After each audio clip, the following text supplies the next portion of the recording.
তরুণদের নতুন রাজনৈতিক দল জাতীয় নাগরিক পার্টির আত্মপ্রকাশ অনুষ্ঠানে বিভিন্ন রাজনৈতিক দলের নেতা ও সুশীল সমাজের প্রতিনিধিরা অংশ নিয়েছেন।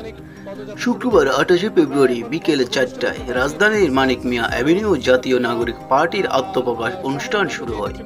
এর আগে স্লোগানে নিয়ে মানিক মিয়া অ্যাভিনিউ জড়ো হন বিপুল সংখ্যক ছাত্র জনতা। তরুণদের নতুন রাজনৈতিক দলের আত্মপ্রকাশ ঘিরে পতাকা হাতে মিছিল নিয়ে উল্লাস করেন তারা।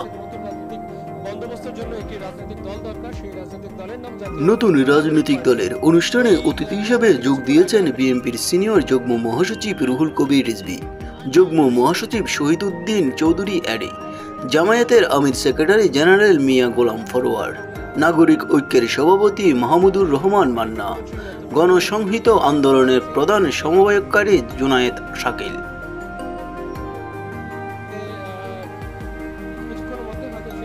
এই অনুষ্ঠানে আরও অংশগ্রহণ করেছেন হেফাজত ইসলাম বাংলাদেশের নায়েবে আমির আহমেদ আলী কাশিমি, বিকল্পধারার নেতা মেজর অব আব্দুল মান্নান, বাংলাদেশ খেলাফত মজলিসের মহাসচিব মাওলানা জালাউদ্দিন আহমেদ, লেবার পার্টি একাংশের চেয়ারম্যান মোস্তাফিজুর রহমান ইরান, ইসলামী ঐক্য জোটের সহসভাপতি জসিম উদ্দিন, বিএলডিপির চেয়ারম্যান শাকাওত হোসেন সেলিম, বাংলাদেশ খেলাফত মজলিসের মহাসচিব আহমেদ আব্দুল কাদের।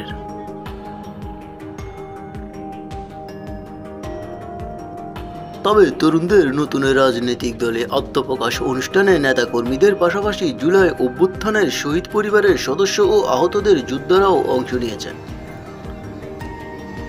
নিউজ বাংলা 29।